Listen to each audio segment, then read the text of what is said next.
Hello, my name's June and I'm 38 years old. My father-in-law, Nick, recently passed away. It was devastating to lose him, but grief was not the only thing that Nick's death brought. It also brought back my cheating ex-husband, Cedric. Let me start from the beginning. Cedric and I met through a dating app. I was a college student who was just looking for some fun because I was tired of being cooped up in my college dorm. Cedric was 4 years older than me and he was a working man. We matched and got to talking. We met up, went on a couple of dates.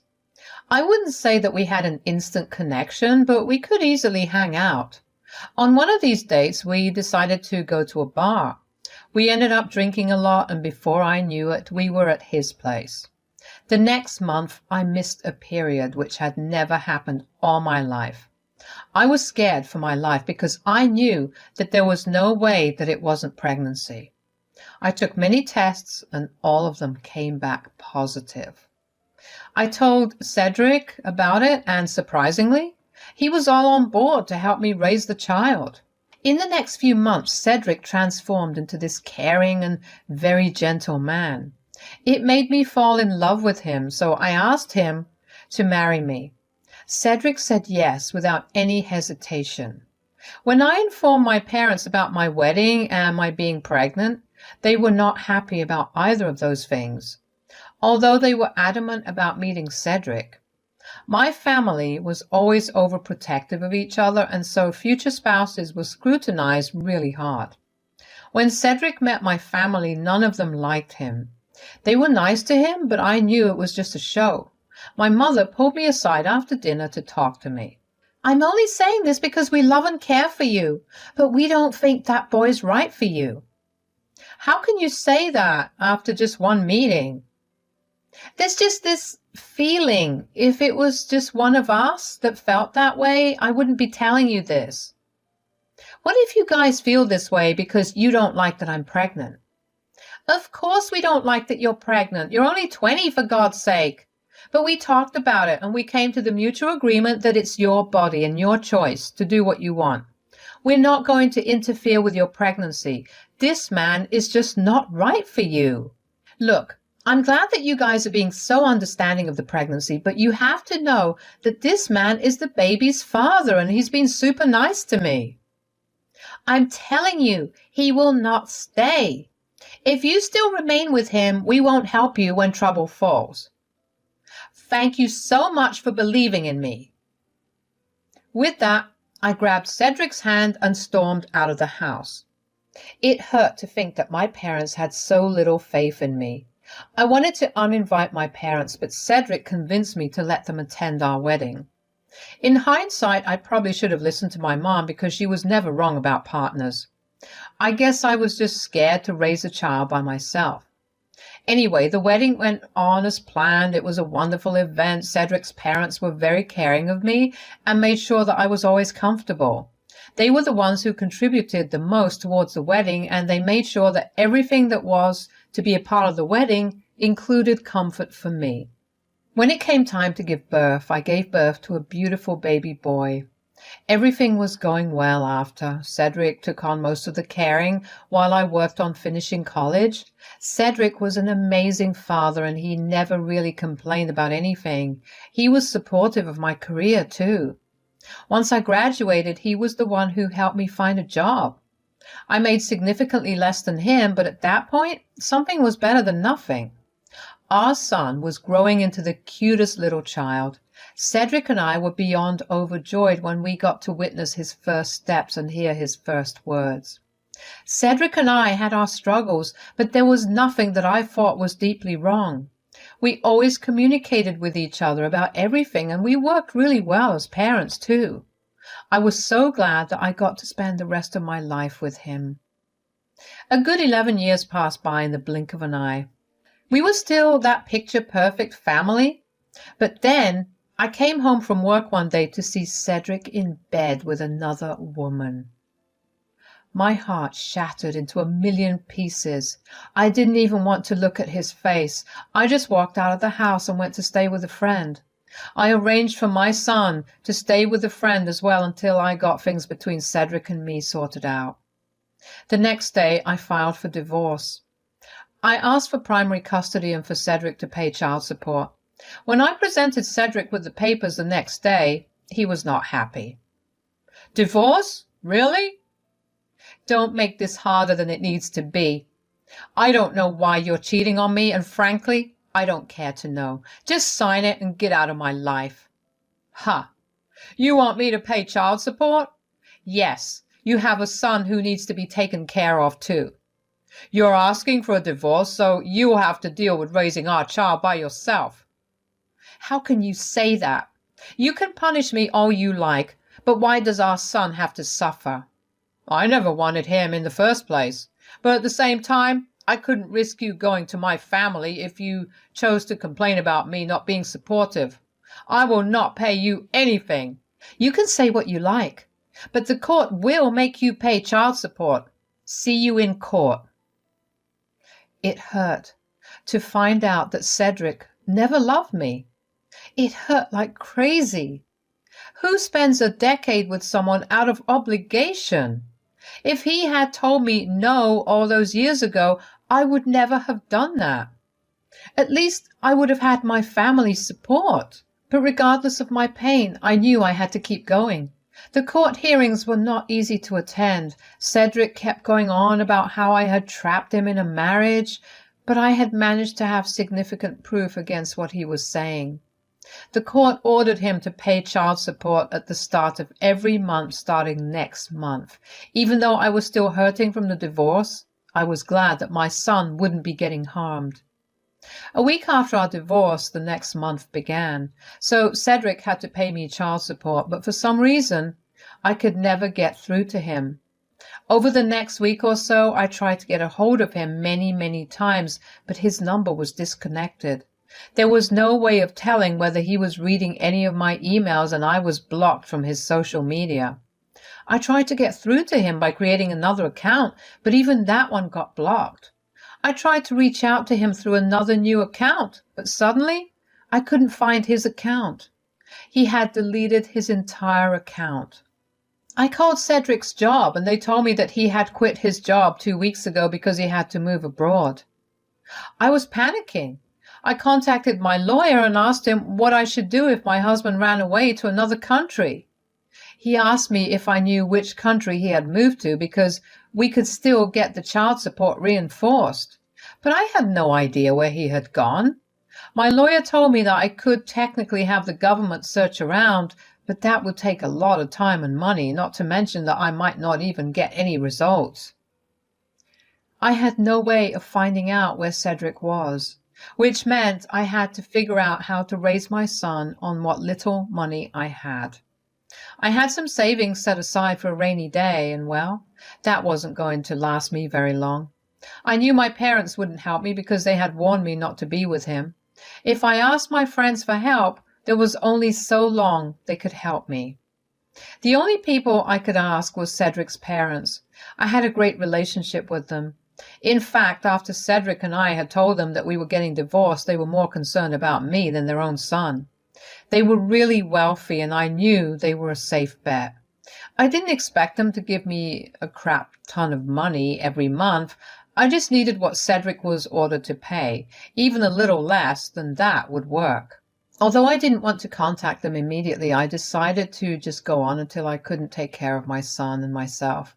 I lasted about 3 months. It was a real struggle to pay all the bills. By the end of the month, I could only feed my son, but I figured things would all be okay. I was actually even beginning to stop entertaining the idea of asking Cedric's parents for help. And then my son got really sick. He had to be hospitalized for a couple of days. The medical bills, even after insurance, were way too much for me to be able to pay off.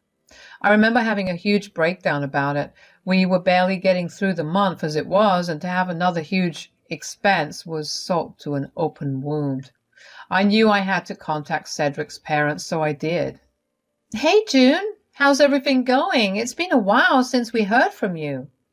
"Yeah, well, I've been struggling a lot." "Oh, no. Is Cedric creating any hassles for you?"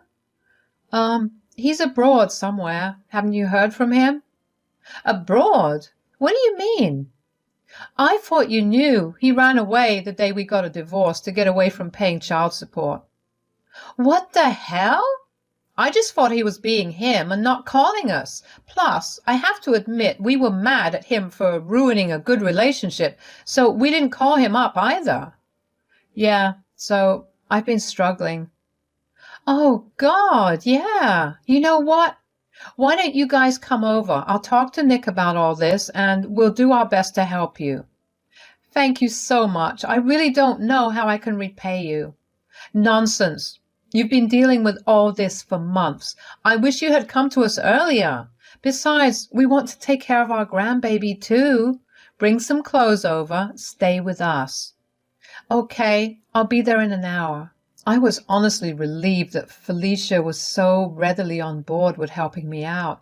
I didn't even have to ask her to help me outright. She just said she would. I cried in relief.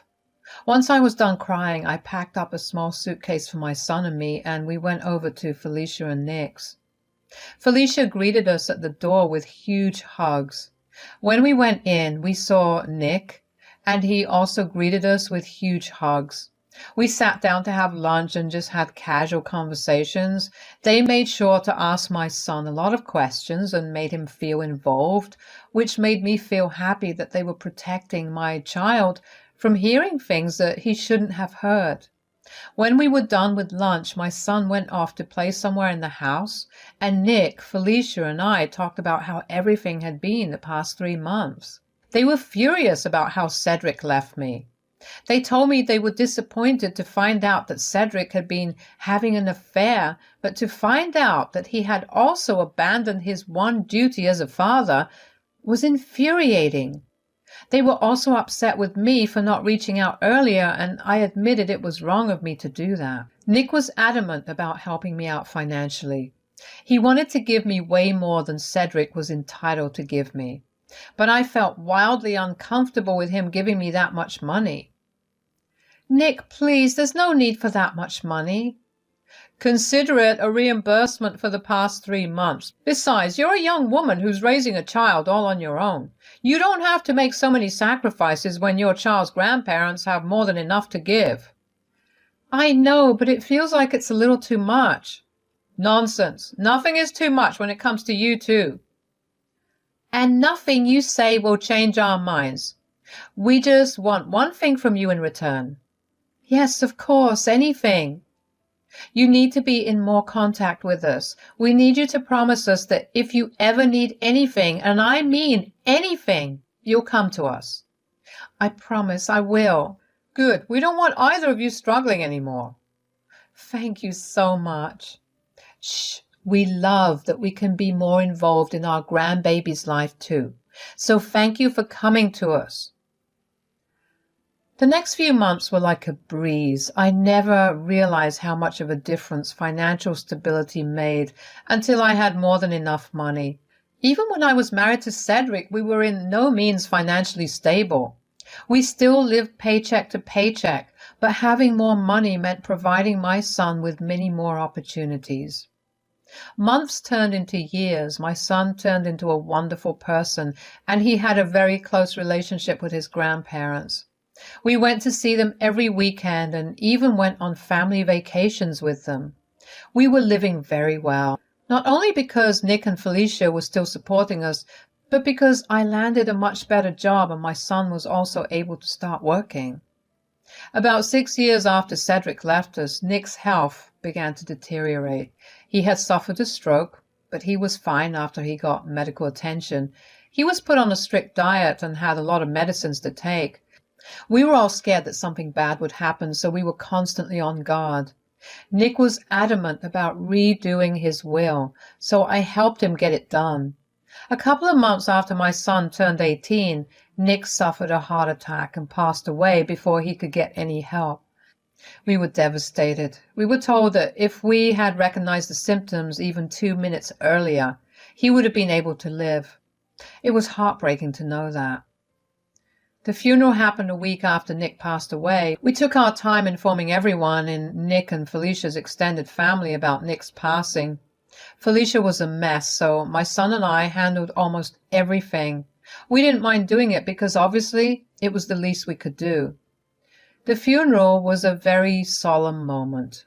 Never had I ever seen so many people gathered in one place. It felt good to know that Nick was loved by so many people, and it was even better to see Felicia crack a smile again after meeting her loved ones. My son and I were pretty much strangers to almost everyone present, but we clung to each other. A week later, we were having a reading of Nick's will at Felicia's place. I don't know how Cedric found out, but he showed up at the front door. I was the one that opened the door, and the sight of him made my stomach drop. I felt a lot of emotions in the moment. Anger, frustration, shock, disbelief. I was too caught up in my emotions to form a single sentence. Cedric barely acknowledged and just pushed past me and entered the house. When I got a hold of myself, I slammed the door shut and quickly walked over to him. I heard Felicia gasp in shock. When I walked into the living room, I saw Cedric standing there looking unbothered while Felicia looked like a ghost. I decided to speak up. "What are you doing here? Last time I checked, they're not your in-laws anymore." "That is none of your business. You were the one who ran away and even cut contact with your parents. It's worse that you're here, not the other way around." "Whatever. I also came back for my inheritance." "Excuse me? You went missing for the past 7 years. You left me to raise our child alone. You never checked in on your parents, and the only reason you came back was for your inheritance? What is wrong with you?" "Who cares about what's wrong with me? I still get my inheritance, and nothing you say will change that. Anyway, Mom, can I take a look at the will?" "What inheritance are you talking about?" "Dad promised me half of all his assets. I just want to see if he did give it to me and when I'll get it." I took a look at it, and there was absolutely nothing in it for you, although Nick did leave you a letter. Hearing that all his dad left him was a letter made Cedric angry. I saw his expression change from nonchalance to anger, and I felt giddy with happiness. I knew what was written in that letter because I was the one who helped Nick write it. The letter essentially told Cedric that Nick was very disappointed and angry with him. He told Cedric that he had raised him to be a better person and not someone who cheated on their spouse or ran away from major responsibilities. Nick went on to explain that since Cedric left me and my son alone to fend for ourselves, he was the one who stepped up and took care of us, with Cedric's portion of his inheritance. Nick said that after his grandson was born, he changed his will to divide his assets into 3 parts between Cedric, Felicia, and my son. But because Cedric left, he decided to spend Cedric's portion on my son and me, and whatever was left, he was donating it to a non-profit organization that worked towards helping single mothers, while my son and Felicia would get their portion of the inheritance. I watched Cedric's face get redder and redder with anger. It honestly made me want to laugh out loud. I couldn't believe he actually thought he would get an inheritance from his father. Nick was a good man who had strict morals. He didn't care who you were to him. If you did something wrong, he would put you in your place, and he had put Cedric in his place in the most perfect way. It was also kind of sad to know that Nick knew somewhere in his heart that Cedric would only come back for the inheritance. When I thought back on how much Nick had insisted on getting his will changed, it was sad to understand that it was only because he knew Cedric that well. I was pulled out of my thoughts by Cedric walking towards me really fast. He jabbed a finger at my chest. "You! What did you say to him?" "First of all, get your finger off of me. Second of all, I didn't say anything to Nick. You read the letter. I don't know what it says." "It says your son got the inheritance, both my portion and his own. What did you do?" "I didn't do anything. You're responsible for your own actions. You chose to leave, and your father chose to exclude you from his will. I had no part in any of these decisions." "You think you're so coy by coolly telling me you had no part in anything? But I will contest Dad's will. I will get what's rightfully mine. Go right ahead. I have full proof that you violated your court orders by fleeing the country, and I have proof of Nick pulling money from your portion of the inheritance to pay your child support. Try to fight me, and you might get fined or worse, thrown in jail. Why, Shut it, Cedric. If you're done, I'm going to nicely ask you to leave. You stole everything from me. No, you did that to yourself. Leave, or I will get the police involved. It's hard enough for us to deal with losing Nick, and you treating him like he was just some ATM to you is not helping at all. Get out. Cedric left after that, but not before yelling a bunch of profanities at us. Felicia looked like she was ready to go outside and fight Cedric, but I managed to calm her down. I was glad that my son hadn't come along today because I didn't think he'd have dealt with Cedric so lightly. I don't really know what happened to Cedric after that. I don't care to know either. The inheritance that Nick had left for my son was a pretty huge amount, and it would very easily get him through college without him having to take out any loans. I was grateful for Nick's insight. Once my son leaves for college, Felicia and I plan to go on a small vacation, just the two of us, because we're both women who went through a lot, and we think we deserve a moment of happiness. Life is beginning to look up. When I caught Cedric cheating, I never thought this was the route my life would take, but here I am. Remember that you can always find a ton of loopholes, but the consequences will come to find you, even if it takes years. Be good and do good to those around you, and you'll see how nice life can be.